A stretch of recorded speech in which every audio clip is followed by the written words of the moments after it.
Cagayan de Oro Sa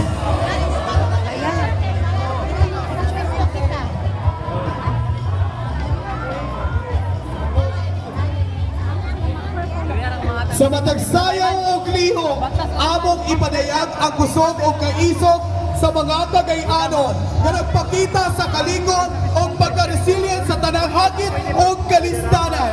Bisan pa sa mga pagsuway, nagpadayon ang kalipay, paglaom o pagtinabangay nga maoy nagpaligod sa katawhan. Usa ka syudad nga maibtugsanon o pagkusgan, mainiton o matinabangon o gigugmas sa tanan. Ang presensasyon maong hulagway sa dakbayan nga puno sa panag-uban, panagigalaay o paglapo. Diin ang matag usa nagtinabangay aron mula hutay o kulambo. Sa pagsaulog sa punong-punong festival, among ipakita ang espiritu sa panag-iusa o panagigalaay nga mao ang simbolo sa pagsaulog sa kapistahan ni San Nicolas de Tolentino. Gikan sa Sidlakang Bahati, Samis, embodying the rich culture of Muslims, Lumad, and ethnic tribes from the gateway to northern Mindanao. Ang syudad sa Bulawan ng Panaggigalay, Chadagyud, Atoni, the city of Golden Friendship, Cagayan de Oro, Maradjao, Carajao, Surigao!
of the city's patron saint, Saint Agustin.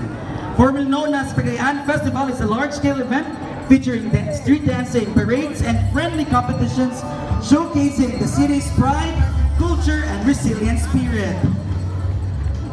From the word Igalaay, it means friendship.